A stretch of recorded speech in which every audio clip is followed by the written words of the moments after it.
Олон улсын таквондогийн эхлэл кап 2027 олон хотын 20 дахь удаагийн нээлттэй тэмцээн өнгөрсөн амралтын өдрүүдэд Сүхбаатар аймагт боллоо.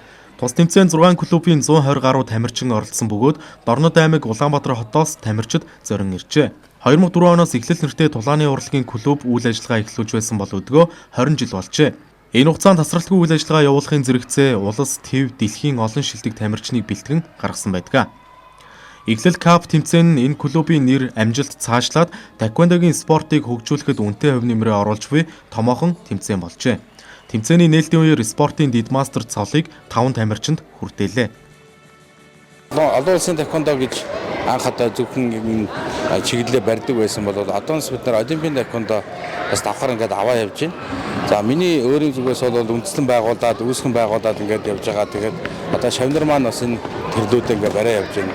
Би бол одоо бас анханаас нь ихтэй хөгжөөд байгаа олимпийн таквондогийн төрлийг бас барьж авахаар ингээд одоо их сургалтаа аваад явж байгаа. За сая 2025 оны 10 сарын 3-наас 13-ны хооронд дэлхийн Итали улсын зохион байгуулагдсан дэлхийн аваад үзэн орсон. Өөрийгөө нэг хамгаалалт сорно.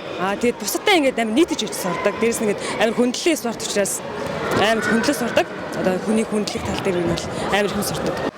Олон улсын таквондогийн эхлэл кап 2025 олон хотын 20 дахь удаагийн нээлттэй тэмцээнд 6 клубын 120 гаруй тамирчин оролцсон бөгөөд Дорнод аймаг Улаанбаатар хотоос тамирчид зорин иржээ. Таквондогийн спортоор Паралимпийн төрөлд Монгол улсын анхны медалийг эхлэл клубын анхны тамирчдын нэг Монгол улсын гавьяа тамирчин Болор Эрдэнэ хүртсэн нь олон хүнд урам өгч энэ спортоор хичээллэх тамирчдын тооч эрс нэмэгдсэн гэдгийг дасгалжуулагчид онцолж байна. Зүүн бүсэд одоо таквондогийн спорт бол ер нь маш сайн хурцтай одоо хөгжиж байна. За тэгээд дорн тамирчсан манай баг тамирчид Хятад болон Орос улсын баг тамирчтай байнгын тэмцээн хурлаанд оролцдог. За улсын аварга болон Сүхбаатар аймгийн одоо эхлэл кап тэмцээнүүдэд бол тогтмол оролцож байгаа. Эхлэл клубыг үүсгэн байгуулагчдын нэг дасгалжуулагч Нэргүй 5 жилийн дараа төрлөх нутагтаа ажиллагаар ирээд байгаа юм а. Тэрээр олон улсын таквондогоос гадна олимпийн таквондогийн төрлөөр сургалт явуулахаар хэдийн шавнар аваад эхэлжээ.